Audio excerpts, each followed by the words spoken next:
The bar smelled of cigarette ash and stale beer. A flickering neon light buzzed against the rain-soaked window, casting the five men in shifting red and blue hues. Jack Murphy leaned over the scratched table, a cigarette hanging from his lips, his scarred knuckles tapping rhythm against the wood. "You boys know why we're here," Jack said. His voice was gravelly, worn from years inside Cook County. "There's a house, a mansion. Nobody lives there, far as I can tell. Belonged to some rich old family. Rumor is they left behind more than antiques. Cash, jewelry, things we can move." Slim Barnes shifted in his seat, his knee bouncing up and down. He had a lean frame, greasy hair, and jittery eyes. "How much we talking, Jack? I ain't breaking into no empty dump for pennies." "More than enough," Jack snapped back.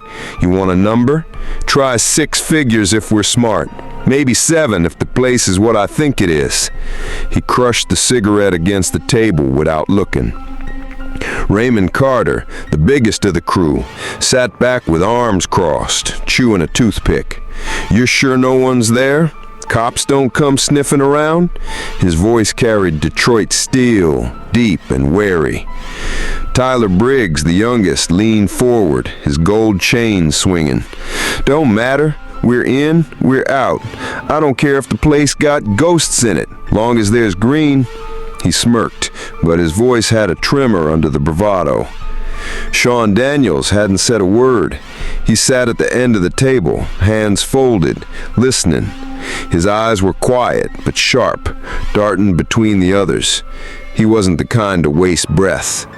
Finally, Jack looked at him. "Sean, you in?" Sean nodded once. "Yeah, but jobs like this, they never go the way you plan."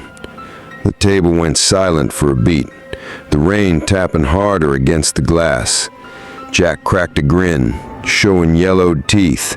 "That's why we're the ones doing it. Tomorrow night, boys, we get rich or we die trying." The mansion rose out of the fog like a corpse clawing its way from the dirt.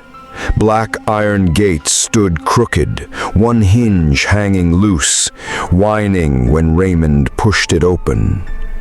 The gravel drive stretched long and silent, lined with dead trees whose branches scraped together like old bones. "Damn," Slim muttered, hugging his jacket tighter.